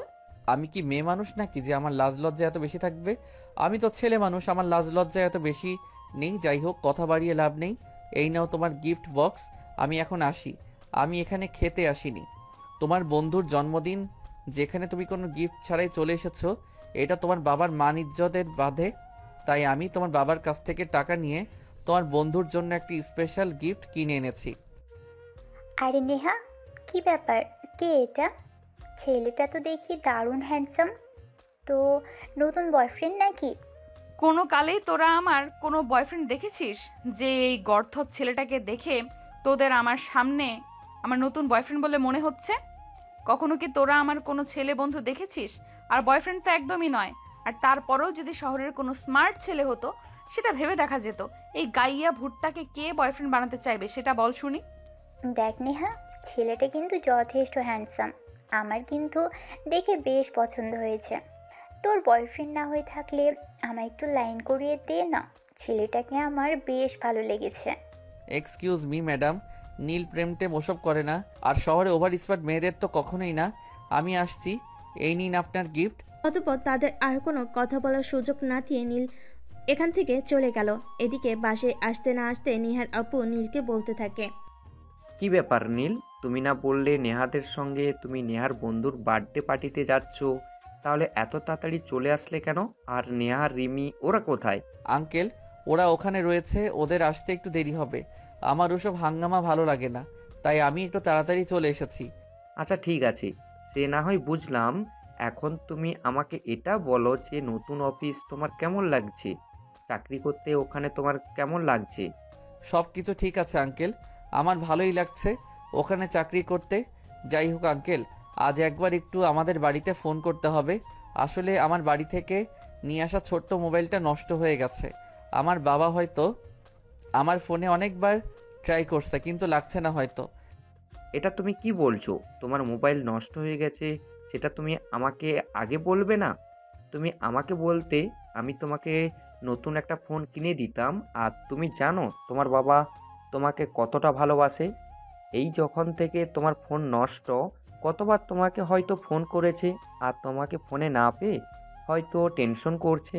তোমার বাবা হয়তো ভাবছে আমি ব্যস্ত, তাই হয়তো আমাকে ফোন দিচ্ছে না। অতঃপর নেহার বাবা তখনই বাসা থেকে বের হয়ে মার্কেটে চলে যায় আর নীলের জন্য একটা স্মার্টফোন কিনে আনে। সেটা নীলের হাতে দেওয়া মাত্রই নীল বলতে থাকে, আঙ্কেল, আমার তো বাটন ফোন হলেই চলে যেত, এখন এই ফোন কিনে আনার কি প্রয়োজন ছিল? তাছাড়া এই ফোনের যা দাম, সেটা তো আমার 1 মাসের বেতনই চলে যাবে। হ্যাঁ বাবা, এটা একদম ঠিক কথাই বলেছো। এই ছেলেটা তুমি কেন এত দামি ফোন কিনে দিয়েছো যার 1 মাসের বেতনের টাকা পুরোটাই চলে যাবে? তাকে তো তুমি একটা ছোট্ট বাটন ফোন কিনে দিলেই পারতে। নেহা চুপ করো তুমি। নেহা চুপ করো তুমি। আমি বুঝতে পারছি না নীলের সঙ্গে কি তোমার শত্রুতা। তুমি কেন সব সময় ছেলেটার পিছনে এভাবে পড়ে থাকো? সে আমার বন্ধুর ছেলে, তাকে আমি এরকম একটা ফোন গিফট করতেই পারি। তাছাড়া আমার এতটা অবনতি হয়নি যে আমার বন্ধুর ছেলেকে একটা ফোন কিনে দিয়েছি আর সেটার টাকা তার কাছ থেকে আমাকে নিয়ে নিতে হবে। আমি এই ফোনটা নীলকে গিফট করেছি। আশা করি বুঝতে পেরেছো। এ ব্যাপারে আর কোনো কথা না হলেই ভালো হয়। আমি বুঝতে পারি না এই ছেলেটাকে নিয়ে এত আদিক্ষেত দেখানোর কি আছে। গাইয়া ভূত একটা, এইখানে এসে থাকছে, খাচ্ছে, আবার এত দামি একটা ফোনও লুফে নিল। এত আচ্ছা লোভী একটা ছেলে, এ তো আচ্ছা লোভী একটা ছেলে। নেহা, এখন কিন্তু একদম বেশি হয়ে যাচ্ছে। তুমি দয়া করে তোমার মুখটা বন্ধ করো, তা না হলে কিন্তু আমি হয়তো মুখ ফুসকে তোমাকে এমন কথা বলে ফেলবো যেটা শোনার জন্য তুমি প্রস্তুত নও। তাই আমি আশা করব তুমি আমাকে সেই সব কিছু করতে বাধ্য করবে না। নেহা বুঝতে পারে এখানে আর উস্কানিমূলক কথাবার্তা বলে কোনো লাভ হবে না, তাই সে সেখান থেকে চুপচাপ চলে গেল। এদিকে নীল ফোনটা পেয়ে মোটামুটি খুশি। পরের দিন সকালবেলা যখন নীল অফিসে যাবে তখন নেহার আপু নীলকে বলতে থাকে, আজ তোমাকে একটা কাজ করতে হবে। আমাদের ড্রাইভার একটু অসুস্থ, তাই সে ছুটি নিয়েছে। আর সেই জন্য তোমাকে একটু কষ্ট করে নেহাকে তার ভার্সিটি পর্যন্ত পৌঁছে দিতে হবে, তারপর অফিসে যেতে হবে। আসলে আমি নিজেই পৌঁছে দিতাম, কিন্তু আমার অফিসে একটু ইম্পর্ট্যান্ট কাজ পড়ে গেছে, তাই আমাকে যেতে হবে।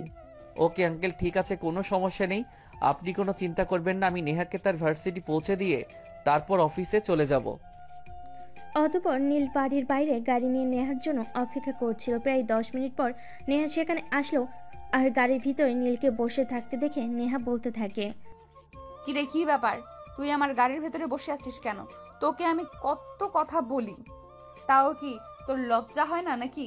গাড়ি থেকে নাম, আমার ভার্সিটি যাওয়ার সময় হয়ে গেছে, আমাকে ভার্সিটিতে যেতে হবে। ম্যাডাম, ড্রাইভার আজ অসুস্থ, তাই আঙ্কেল বলেছে আপনাকে ভার্সিটি পৌঁছে দিয়ে তারপর আমাকে অফিসে যেতে। আব্বু বলল আর তুই অমনি চলে এলি? তোর কি মেয়ে মানুষ দেখলে লুতুর পুতুর করতে ইচ্ছে করে নাকি? শোন, এসব লুতুর পুতুর করে কোনো কাজ হবে না। এক্ষুনি গাড়ি থেকে নাম বলছি। এই বলে নেহা গাড়ির দরজাটা খুলে নীলকে শার্টের কলার ধরে টেনে গাড়ি থেকে নামালো আর ঠাস ঠাস করে দুই গালে দুইটাও বসিয়ে দিয়ে বলতে লাগলো, এই নির্লজ্জ বেহায়া, তোকে আমি কতবার বলবো আমার পেছনে পড়িস না। তোকে আমার একদমই সহ্য হয় না, কিন্তু তারপরেও তুই কেন আমার পেছনে পড়ে আছিস? তোর কি লাজ লজ্জা জিনিসটা নেই নাকি? স্কুলে যাওয়ার জন্য তৈরি হয়ে একটু দূরে দাঁড়িয়েছিল রিমি, আর সেই সব কাণ্ড কারখানা দেখছিল। নেহার নীলকে থাপ্পড় মারলো, এটা সহ্য করতে না পেরে রিমি সেখান থেকে চলে আসে আর নিজের বোনকে বলতে থাকে, আপু তুই এটা কি করলিস? এটার জন্য কিন্তু তোকে মাসুল গুনতে হবে। নীল ভাইয়া কোনো সমস্যা নেই, তুমি অফিস চলে যাও। আব্বু কিছু বললে আমি সেটা সামলে নেব, কিন্তু এই বেয়াদব মার্কা মেয়েটার সামনে আর কখনোই তুমি আসবে না। এর উপকার করতে তো একদমই না। হ্যাঁ হ্যাঁ, যাচ্ছিস না কেন? তোদের উপকারের কোনো প্রয়োজন আমার নেই। আমার চোখের সামনে আসবি না, তোদের দেখলে আমার গা ঘিন ঘিন করে। লো ক্লাস কোথাকার। নেহার কথাই কোনো উত্তর না দিয়ে নীল আর রিমি দুজনে সেখান থেকে চুপচাপ চলে গেল। এদিকে নেহা গাড়ি ড্রাইভ করে নিজে নিজে ভার্সিটি পৌঁছে গেল।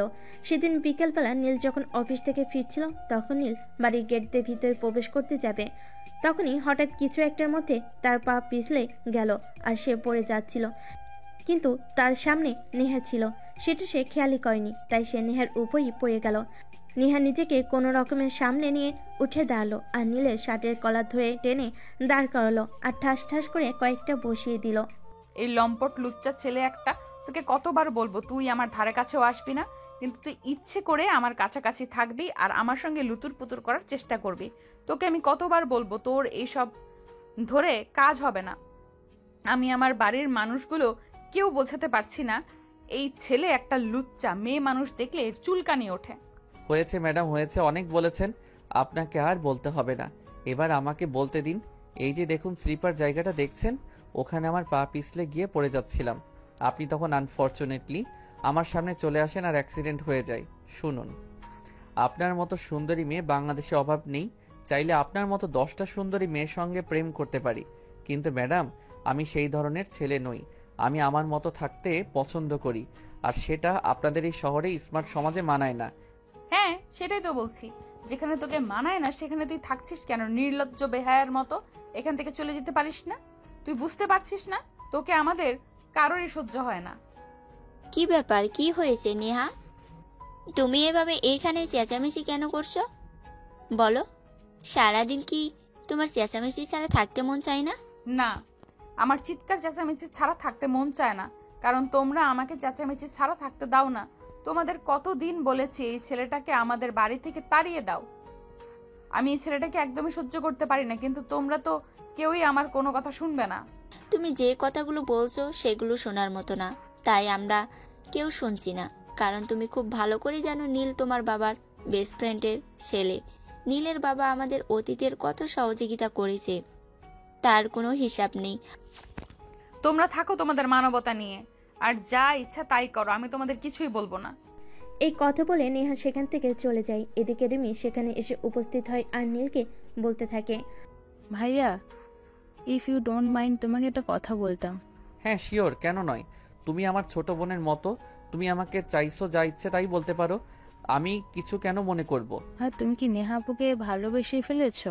না একদমই নয়। নেহাকে আমি কেন ভালোবাসতে যাব? তোমার বোন যে হিংসুটে আর অহংকারী, তাকে কখনো কেউ ভালোবাসতে পারে না। তার মনটা শুধু হিংসায় ভরপুর। তুমি যদি তাকে ভালোবাসো নাই বাসবে, তাহলে তার এসব অপমান অত্যাচার কেন সহ্য করছো সেটা আমায় বলবে। দেখো, আমরা তখনই কোনো কষ্ট অপমান আর অত্যাচার সহ্য করি যখন আমরা সেই মানুষটাকে ভালোবেসে ফেলি। আমি তোমার থেকে বয়সে অনেক ছোট, হয়তো আমার জ্ঞান বুদ্ধি তোমার থেকে অনেক কম, কিন্তু এইটুকু হয়তো বুঝতে পারি। রিমি তুমি ভুল ভাবছো। আমি তোমার বোনকে কেন ভালোবাসতে যাব? কোথায় তোমার বোন আর কোথায় আমি? তবে হ্যাঁ, একটা কথা সেটা হলো আমি তোমাদের বাড়িতে রয়েছি, তোমাদের খাচ্ছি, তোমাদের পড়ছি, তাই এইটুকু মানবতা দেখানো আমার কর্তব্যের মধ্যে পড়ে। কিন্তু ভাইয়া বিশ্বাস করো, আমার সেটা মনে হচ্ছে না। আমার মনে হচ্ছে তুমি নেহা আপুকে ভালোবেসেছো। ভালোবেসে ফেলেছো, যার ফলে স্বরূপ তুমি তার এসব অপমান অত্যাচার সহ্য করছো, নয়তো তুমি কখনোই সহ্য করতে না। তাছাড়া আমি তোমার অনেক গল্প শুনেছি, তুমি বরাবরই ন্যায়পরায়ণ একটা ছেলে। তখনই নীল রিমিকে আর কোনো কথা বলার সুযোগ না দিয়ে চুপচাপ সেখান থেকে চলে গেল। এদিকে দেখতে দেখতে আরও বেশ কিছুদিন চলে গেল, আর নেহার অত্যাচারের মাত্রা বাড়তে চলল। এদিকে এসব সহ্য করতে না পেরে রিমি একদিন নীলকে বলে, হ্যাঁ, তুমি যদি আপুকে ভালোবাসো না, তবেই তোমাকে একটা কথা বলতে চাই। হ্যাঁ বলো, তুমি আমার ছোট বোন হিসেবে যে কোনো কথা বলতে পারো সেটা তো আমি তোমাকে অনেক আগেই বলেছি। তাহলে তুমি আমাকে কোনো কথা বলতে দ্বিধাবোধ কেন করো, বলবে? আমার মনে হয় আপু হয়তো মনে মনে তোমাকে ভালোবাসে, যার কারণে তোমাকে সে সহ্য করতে পারে না। আসলে আমি অনেক মেয়েদেরকে দেখেছি যারা তার ভালোবাসা মানুষটির সঙ্গে কথায় কথায় ঝগড়া করে, তাই বলছি আমি একটু সেটার পরীক্ষা নিতে চাই। রিমি, এই মুহূর্তে আমার মনে হচ্ছে তোমার বোনের নয়, তোমার মাথাটাই নষ্ট হয়ে গেছে। তুমি নেবে তোমার বোনের ভালোবাসার পরীক্ষা, সেটা আবার আমাকে দিয়ে? আমি পারবো না বোন, এটা আমাকে ক্ষমা করো। ভাইয়া প্লিজ এইটুকু কাজ করো, তোমাকে আমার বোনের সঙ্গে কিছু করতে হবে না। তার একটা বন্ধু আছে, সে খুব সহজে ছেলেদের সঙ্গে রিলেশনে চলে যায়, তাই আমি এই মেয়েটার সঙ্গে তোমাকে পরিচয় করিয়ে দেবো। জাস্ট কয়েকটা দিন এই মেয়েটার সঙ্গে একটু লাইন মারবি, তাহলেই হয়ে যাবে। প্লিজ ভাইয়া, আমি ছোট বোন হিসেবে তোমাকে রিকোয়েস্ট করছি, তুমি আমাকে ফিরিয়ে দিও না। আচ্ছা ঠিক আছে, তুমি যখন এত করে রিকোয়েস্ট করে বলছো আমি চেষ্টা করে দেখতেই পারি। এই 2 দিন পর রিমি নেহার মোবাইল থেকে তার ওই বান্ধবীর নাম্বার জোগাড় করে আর তার সঙ্গে একটু কথা বলে দেখা করার জন্য। আজ শুক্রবার, তাই রিমি আর নীল দুজনে যাবে ওই মেয়েটার সঙ্গে দেখা করতে। তাই তারা সকালবেলা রেডি হয়ে ওই মেয়েটার সঙ্গে দেখা করতে চলে যায়, আর একটু বুঝিয়ে সুঝিয়ে বলাতে ওই মেয়েটা রাজি হয়ে যায়। আর পরের দিন থেকে শুরু হয় তাদের প্রেমের নাটক। পরের দিন সকালবেলা নীল অফিসে যাওয়ার আগে ওই মেয়েটাকে ভার্সিটি পর্যন্ত নিয়ে যায়, যেটা দেখে নেহা বলতে থাকে, কিরে কি ব্যাপার, তুই দেখছি আমার ভার্সিটি পর্যন্ত চলে এসেছিস, আর ওই মেয়েটার সঙ্গে তোর কি? ওই মেয়েটা মানে তুমি কাকে বলছো? এই আমার গার্লফ্রেন্ড, এর সঙ্গে আমি প্রেম করছি আর আমার ভবিষ্যৎ বউ। আশা করি তুমি রেসপেক্ট দিয়ে কথা বলবে। রেসপেক্ট? তাও আবার তোর বউকে? হাসালি, তুই আমাকে কি করে তোর বউকে দিয়ে কথা বলবো? যাই হোক, মানাইছে তোর সঙ্গে ভালো। তুই যেমন লুচ্চা, তোর গার্লফ্রেন্ডও তেমন লুচ্চা। সপ্তাহে কয়টা বয়ফ্রেন্ড পাল্টাতে পারে? নেহা, ঠিক করে কথা বলতো। আমার বয়ফ্রেন্ডের সামনে আমাকে এভাবে বলতে পারিস না। তুই প্রেম টেম করিস না, সেটা আলাদা ব্যাপার। আমাদের প্রেম করতে মন চায়, তাই আমরা প্রেম করি। এতে তো তোর কোনো সমস্যা থাকার কথা না। আরে ডার্লিং, তুমি মেয়েটার সঙ্গে কেন কথা বলছো? আমরা দুজনে প্রেম করছি, এটা দেখে তার জ্বলছে, তাই তো সে এরকম করছে। তুমি ওর দিকে নজর দিও না। এই শোন, তোরা প্রেম কর, মন চাইলে কোনো আবাসিক হোটেলে গিয়ে সময় কাটা, তাতেও আমার কোনো প্রবলেম নেই। হ্যাঁ, আমিও তো সেটাই বলছি। আমি আমার গার্লফ্রেন্ডের সঙ্গে যা চাই তাই করব, তাতে তোমার কি? আচ্ছা রিয়া, আমার অফিসে টাইম হয়ে গেছে, আমি তাহলে এখন আসি। তুমি কিন্তু ভার্সিটি ছুটি হলে আমার অফিসে চলে যাবে। আমি তোমাকে নিয়ে আজ বিকেলে একটু ঘুরতে বের হবো আর শপিংও করে দেব। ওকে সুইট হার্ট, কোনো প্রবলেম নেই। আমি বাসা থেকে বলিয়ে এসেছি বিকেলে ফিরতে দেরি হবে। এই লুচ্চার দল, আগে প্রেম তো ঠিক মতো কর, তারপর ওসব করিস। শোন, প্রেম করেছিস জীবনে, কিন্তু ছেলে চিনতে পারিসনি। এই ছেলেটার চরিত্রে সমস্যা আছে, সেটা দেখেই বোঝা যায়, কিন্তু তুই তো অন্ধের মতো ছুটে চলেছিস এই ছেলেটার পেছনে। নেহা, তোকে বললাম তো, এটা আমাদের ব্যাপার, আমাদের দুজনের উপর ছেড়ে দে। তুই কেন এটার মধ্যে জড়াতে চাইছিস? আমরা মন চাইলে লেটে যাব, মন চাইলে বিছানায় যাব, যা ইচ্ছে তাই করব। এতে তোর কোনো প্রবলেম হওয়ার কথা নয়। আর চাইলে তুইও একটা বয়ফ্রেন্ড জুটিয়ে নে। নেহা তখন মুখটাকে বেঞ্চি মেরে সেখান থেকে চলে গেল। এদিকে নীল অফিসে চলে গেল। এদিকে সেদিন বিকেলবেলা রিয়া যখন ভার্সিটি থেকে বের হয় নীলের অফিসের দিকে যাবে, তখন নেহাকে শুনিয়ে শুনিয়ে বলতে লাগলো, আজ আমার নতুন বয়ফ্রেন্ড আমাকে নিয়ে ডেটে যাবে। আমার বয়ফ্রেন্ড হয়তো আমার পছন্দ মতো আমাকে অনেক কিছু কিনেও দিবে, আর সেটা দেখে অনেকেই চলবে, তাতে আমার কিছু যায় আসে না। আর বয়ফ্রেন্ড পাল্টানো তো আমার কাছে ড্রেস পাল্টানোর মতো। খুবই ভালো লাগে এসব করতে। তবে এবার আমি যে মালটা জুটিয়েছি সেটা কিন্তু দেখতে খুবই জোশ। আর নতুন চাকরি নিয়েছে, হাবা গোবা টাইপের, একটু ঘোরাতেও পারবো। রিয়ার এই কথাগুলো শুনে নেহা খুব ভালোভাবে বুঝতে পারলো রিয়া এখন এই কথাগুলো নেহাকে উদ্দেশ্য করে বলছে। তাই নেহা রিয়ার সামনাসামনি দাঁড়িয়ে বলতে থাকলো, এই নির্লজ্জ বেহায়াম মেয়ে। তোকে আর কতবার বলবো, তুই চাইলে ওই ছেলের সঙ্গে বিছানায় যেতে পারিস, তাতে আমার কোনো সমস্যা নেই। তোদের যা ইচ্ছা কর, আমাকে কেন এসব কথা শোনাচ্ছিস? আমি কখন তোকে এসব কথা শোনাতে গেলাম? তুই তো নিজে নিজে এসে শুনছিস। দেখ রিয়া, তোকে শেষবারের মতো বলে দিচ্ছি, এই ছেলেটার সঙ্গে এত ঢলাঢলি করবি না। এসব আমার একদম ভালো লাগে না। তুই কে রে বাবা বলতো? শুনি তোর ভালো লাগা না লাগা আমার কি আসে যায়? তোর যদি আমার এসব কিছু দেখতে ভালোই না লাগে, তাহলে তুই তোর চোখ বন্ধ করে রাখতে পারিস, তাতে আমার কোনো আপত্তি নেই। ঠিক আছে, যা, তোর যা ইচ্ছা তুই তাই কর। আমি তোকে আর এই ব্যাপারে কোনো কিছুই বলবো না।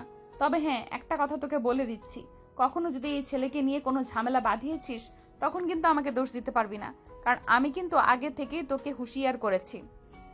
না রে ভাই, তোকে কোনো দোষ দিব না। তুই এখন দয়া করে এখান থেকে বিদায় হ।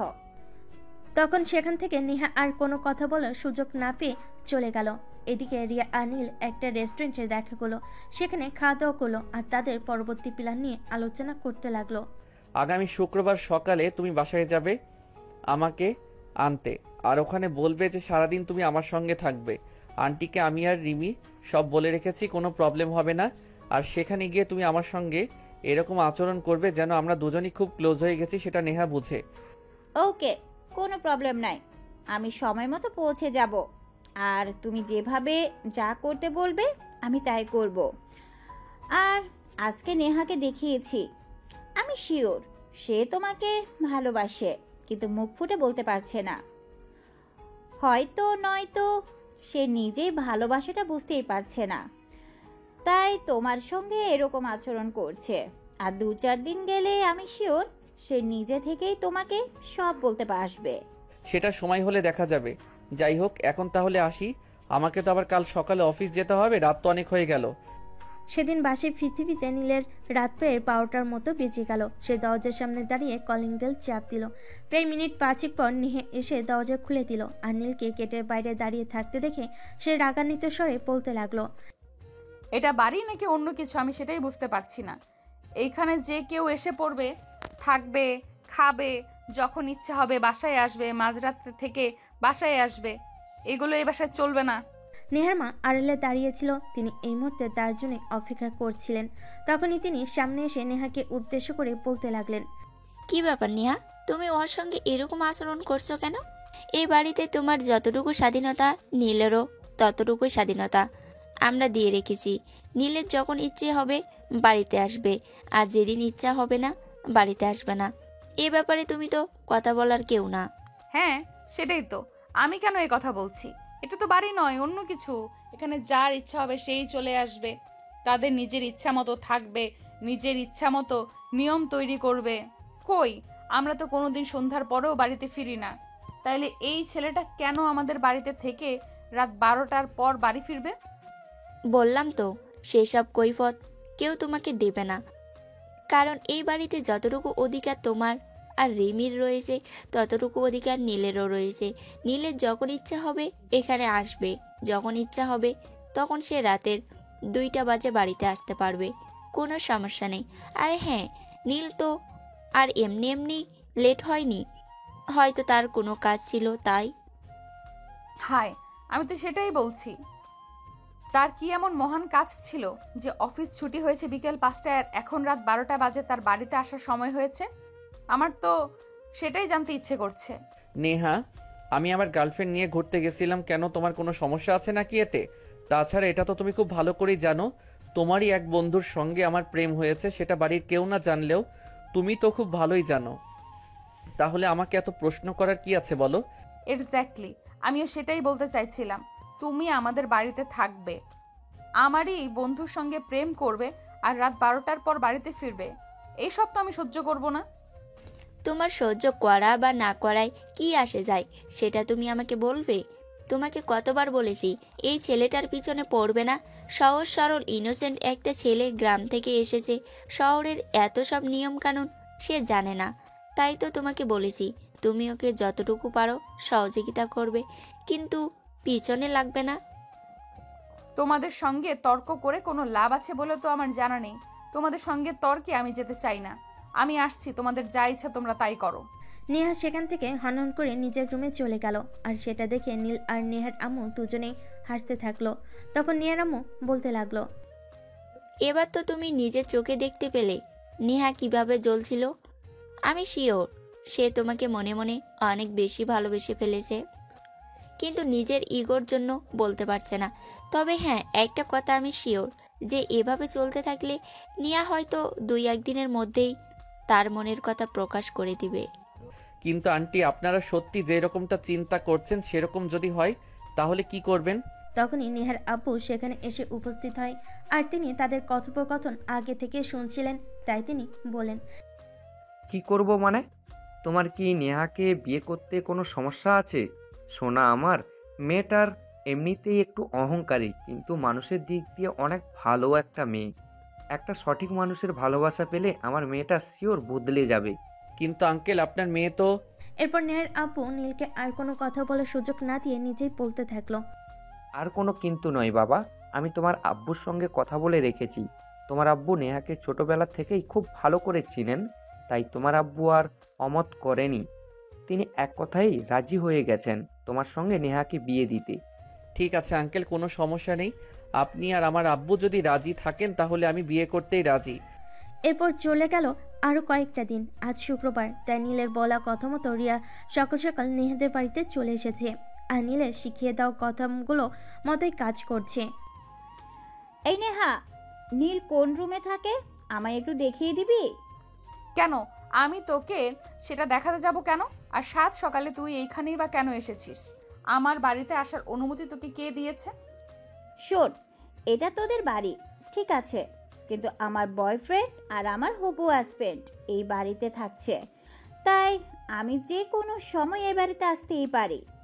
এখন কথা না বাড়িয়ে তুই আমাকে এটা বলে দে যে নীল কোন রুমে আছে। আর তুই যদি আমাকে সেটা বলতে না পারিস তাহলে সেটাও বলে দে, কারণ আমি তো তোর জন্য বসে থাকবো না, আমি নিজেই আমার বয়ফ্রেন্ডকে খুঁজে নিব। তোর কোনো সাহায্যের প্রয়োজন হবে না।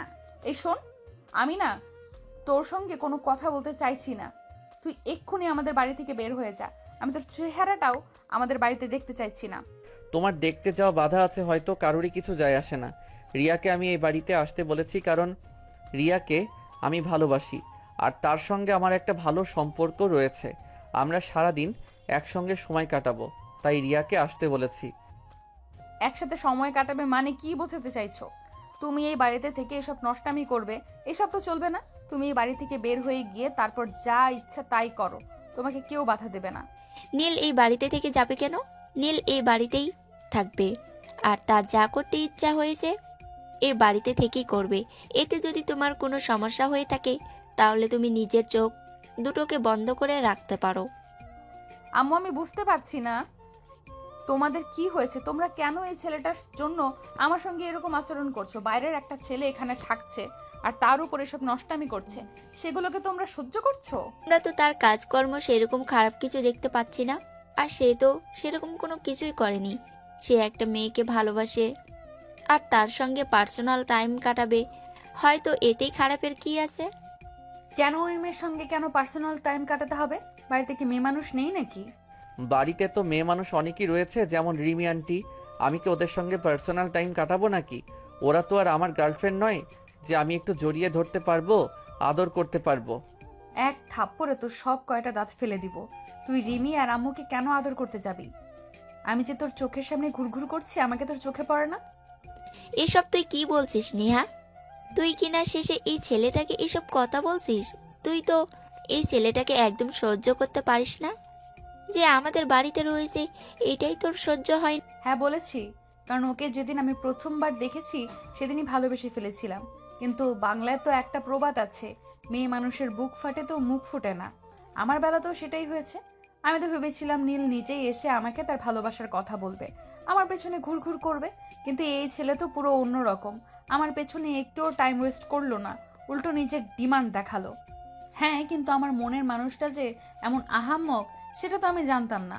আমি তো ভেবেছিলাম যে আমার রাগ অভিমান এগুলো বুঝবে, আমাকে সে নিজেই এসে তার ভালোবাসার কথা বলবে, কিন্তু এখনো পর্যন্ত তো সেরকম কোনো কিছুই হলো না। তাই আমি বাধ্য হয়ে নিজেকেই বলতে হলো, I love you Neel, really love you. আর রিয়া, তুই এক্ষুনি আমাদের বাড়ি থেকে বের হয়ে চলে যা। তুই বন্ধু নামের কলঙ্ক। আরে বাবা, তুই আমাকে কেন দোষারোপ করছিস? আমি আবার কি করলাম? আমি তো তোর বন্ধু ছিলাম, আর বন্ধু হয়ে সারা জীবন থাকতে চাই। আমার ভালোবাসার মানুষকে কেড়ে নেওয়ার চেষ্টা করেছিলি, আর তুই কিনা বলছিস যে তুই আমার বন্ধু হয়ে থাকতে চাস?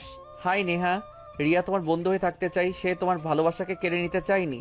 সে যা করেছে সে সব কিছু আমার আর রিমির কথাই করেছে, কারণ আমরা জানতাম যে তুমি আমাকে ভালোবেসে ফেলেছো, কিন্তু বলতে পারছো না, তাই এইটুকু নাটক আমাদের করতে হয়েছে। তাহলে ক্ষমা করে দিও, তোমার ভালোবাসা প্রকাশে আনার জন্য আমাদের এইটুকু করতেই হয়েছে। তখনই নেহা নীলের শার্টের কলার ধরে বলতে থাকে, ইত্রামি ফাজলামি বাদ দিয়ে এখন আমাকে এইটা বলো যে আমায় বিয়ে কখন করছো? তুমি বললে আজই করতে পারি, আমার কোনো সমস্যা নেই। আর আন্টি আঙ্কেল বাবার সঙ্গে কথা বলে রেখেছেন, বাবা এই বিষয়ে সম্মত আছেন, শুধু তোমার নিজের মুখে বলাটা বাকি ছিল। আমরা সবাই এটা জানতাম যে আজ না হোক কাল তুমি নিজের মুখে আমাকে তোমার ভালোবাসার কথা বলবে, তাই আমরা সবাই মিলে এই প্ল্যানটা করেছিলাম। তার মানে শুধু তুমি, রিমি আর রিয়া নয়, এই পরিবারের সবাই এই বিষয়ে জানতো, আর তোমরা সবাই সবকিছু জেনে শুনে আমার সঙ্গে এরকম করেছো? আচ্ছা ঠিক আছে, সমস্যা নেই, আমিও সময় হলে সুদে আসলে গুনে নিব। অতঃপর এর পরের দিন দুই পরিবারের উপস্থিতি আর সম্মতিতে নীল আর নেহার শুভ বিবাহের কাজ সুসম্পন্ন হয়। এরপর কেটে গেল দীর্ঘ 5 বছর। নেহার একটু শারীরিক সমস্যা ছিল, যার কারণে তাদের কোনো বাচ্চা কাচ্চা হচ্ছিল না। তাই নীল আর নেহার পরিবার মিলে নেহাকে অনেক জায়গায় ডাক্তার দেখায়। অবশেষে তাকে সিঙ্গাপুর চিকিৎসার জন্য নিয়ে যেতে চায়। দেখো, আমার জন্য তোমাদের এত কষ্ট করার কোনো প্রয়োজন নেই। বলছি কি, তুমি আর একটা বিয়ে করে নাও। দেখো, একটা ছেলের জন্য বাবা ডাকটা কতটা আনন্দের সেটা সম্পূর্ণ না বুঝলেও একটু হলেও বুঝি, কারণ আমি তো আমার বাবাকে দেখেছি। তাই প্লিজ, আমাকে মনে হয় চিকিৎসা করিয়ে কোনো লাভ হবে না, তুমি আর একটা বিয়ে করে নাও। চুপ করো, তুমি একদম এসব ফাইজলামো মার্কা কথাবার্তা বলবে না। আল্লাহ চাইলে সবই সম্ভব। আল্লাহ হয়তো চাইছেন আমাদেরকে একটু দেরিতে সন্তান দেবেন, তাই হয়তো তিনি আমাদের ধৈর্যের পরীক্ষা নিচ্ছেন। তাই বলি কি আমাকে আর একটা মেয়েকে বিয়ে করতে হবে নাকি? কখনোই না, আমি এমন কাজ কোনোদিনই করব না। আমি তোমাকে ভালোবাসি আর ভালোবেসে বিয়ে করেছি। তোমার ভালোবাসা আমি অন্য কাউকে দিতে পারবো না। কিন্তু আর কত অপেক্ষা করবে? দীর্ঘ 5টা বছর ধরে তুমি একটু বাবার ডাক শোনার জন্য অপেক্ষা করছো, আর কত অপেক্ষা করবে? তাই বলছি তুমি একটা বিয়ে করে নাও। যদি আর একবার তুমি নিজের মুখ থেকে এই কথাটা উচ্চারণ করেছো, তাহলে কিন্তু আমার চাইতে খারাপ কেউ হবে না, এটা তোমাকে আমি বলে দিলাম। প্রয়োজন হলে আমি বাবা ডাক শুনবো না, প্রয়োজন নেই আমার বাবা ডাক শোনার, কিন্তু তোমাকে আমি হারাতে পারবো না, কারণ তোমাকে যে আমি ভীষণ ভালোবাসি। তোমার ভালোবাসা ছাড়া আমার বেঁচে থাকা সম্ভব নয়। আমি সব কিছু ছাড়া থাকতে পারবো, কিন্তু তোমার ভালোবাসা ছাড়া নয়। অতঃপর পরের সপ্তাহে নেহাকে সিঙ্গাপুর নিয়ে যাওয়া হলো উন্নত চিকিৎসার জন্য। আর সেখানে ডক্টর বলে নেহার মা হতে সম্ভব, কিন্তু দীর্ঘদিন চিকিৎসা নিতে হবে এবং তার খরচ অনেক ব্যয়বহুল। যেসব কথা শুনে নীল ডাক্তারকে বলে, ডাক্তার যত টাকা লাগে লাগুক, আপনি টাকার চিন্তা করবেন না, কিন্তু আমার স্ত্রীর সঠিক ট্রিটমেন্ট চাই। কিন্তু নীল, এত টাকা তুমি কোথায় পাবে? কেন এরকম বলছো? বললাম তো তুমি আমাকে ছেড়ে দাও আর বিয়েটা করে নাও। নেহার মুখ থেকে এই কথাগুলো শুনে নীল ডক্টরের সামনে নেহাকে ঠাস করে একটা চড় মেরে বসলো আর নিজেই বাচ্চা ছেলের মতো কাঁদতে শুরু করলো। প্রায় 2 মিনিট কান্না করার পরে সে নেহাকে নিজের বুকের সঙ্গে জড়িয়ে ধরে বলতে লাগলো, এই টাকা কোথা থেকে আসবে সেটা আমি চিন্তা করব, তোমাকে কেউ চিন্তা করতে বলেনি। আমি তোমাকে ভালোবাসি আর সারা জীবন তোমাকে ভালোবেসে যেতে চাই। তোমার ভালোবাসার কোনো খামতি রাখতে চাই না। কেন এত ভালোবাসো আমায়? আমি তো তোমাকে কম অপমান অপদস্থ করিনি, আর এখন তোমাকে বাবা ডাকতেও শোনাতে পারছি না। তাহলে কেন তুমি আমায় ভালোবাসো, আর কেনই বা ভালোবাসবে? পাগলিরে, ভালোবাসা বলে করে হয় না, ভালোবাসা জাস্ট হয়ে যায়। কখন কার জন্য সেটা বলা যায় না। তোমাকে ভালোবাসি আর সারা জীবন ভালোবাসবো, সেটা যত ঝড় তুফানি আসুক না কেন, আমার ভালোবাসা কখনোই কমবে না। না হয় থাকলাম নিঃসন্তান, কিন্তু তোমার ভালোবাসা তো পাবো, তাতেই আমার চলে যাবে। অতঃপর দুজনে দুজনকে জড়িয়ে ধরে বাচ্চা শিশুদের মতো কান্না করতে থাকে। আল্লাহ চাইলে তাদের একটা সন্তান দান করতে পারে আর তাদের সংসারটাকে একটা সম্পূর্ণ সুখী আর সমৃদ্ধ সংসারে পরিণত করতে পারে। যাই হোক, সবকিছু আল্লাহ তাআলার হাতে। তো ভিউয়ার্স, আপনাদের একটা কথাই বলবো, আমাদের সমাজে এখনো অনেক কুসংস্কার রয়েছে আর অন্ধবিশ্বাস রয়েছে। দেখুন, আমরা তো একটা মানুষকে ভালোবেসে বিয়ে করি, তারপর যখন সে সন্তান দিতে অক্ষম হয় তখন আমরা তাকে অনেক অপমান অবহেলা করি, যেটা তার প্রাপ্য নয়। কারণ সে তো নিজেও নিজের জীবনের ঝুঁকি নিয়ে একটা ছেলেকে বাবার ডাক শোনাতে চেষ্টা করে। আমি আপনাদের একটা কথাই বলতে চাই, দেখুন, যদি কোনো মেয়ের এরকম কোনো প্রবলেম হয়ে থাকে তাহলে তাকে অপমান, অপদস্থ এবং মানসিক লাঞ্ছনা না দিয়ে আমাদের উচিত মেয়েটার পাশে দাঁড়ানো এবং তার সঠিক ট্রিটমেন্ট করানো। আল্লাহ চাইলে 50 বছর পরও যে আমাদের সন্তানের সুখ দিতে পারেন, এমন হাজারো প্রমাণ আমাদের সমাজে অহরহ রয়েছে। তাই আমাদের মানসিক চিন্তাধারা বদলানো উচিত এবং আল্লাহর উপর ভরসা রাখা উচিত। সবার জন্য অনেক শুভকামনা রইল। দেখা হবে অন্য কোনো এক ভালোবাসার গল্পে। সে পর্যন্ত ভালো থাকবেন সবাই।